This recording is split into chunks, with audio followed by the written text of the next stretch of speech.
ఏపీలో రేషన్ సరుకులు పంపిణీ ప్రారంభమైంది. పిఠాపురం 18వ వార్డులో రేషన్ షాప్ ద్వారా రేషన్ బియ్యం సరఫరా కార్యక్రమాన్ని మంత్రి నాదెండ్ల మనోహర్ ప్రారంభించారు.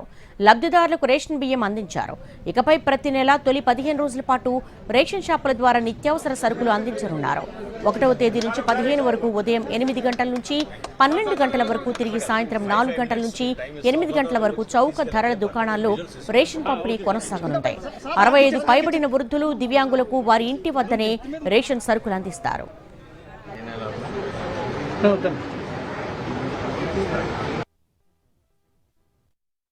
ఈ రోజు నుంచి 29,761 రేషన్ షాపుల ద్వారా ఒక అద్భుతమైన కార్యక్రమం మనం ఒక్కసారి మేము పునఃప్రారంభించాం.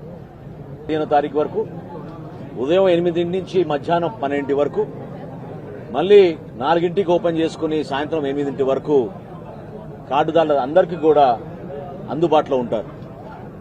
ఇంకొక ముఖ్య కార్యక్రమం దీంట్లో ప్రారంభించాం. మొట్టమొదటిసారి రాష్ట్ర ప్రభుత్వం తీసుకున్న నిర్ణయం, ఎవరైతే 65 సంవత్సరాలు నిండిన వృద్ధులు ఉన్నారో, ఎవరైతే దివ్యాంగులు ఉన్నారో వాళ్ళందరికీ కూడా ఇంటికే వెళ్లి డెలివరీ చేసేటట్టు 5వ తారీఖు లోపే ప్రతి రేషన్ షాప్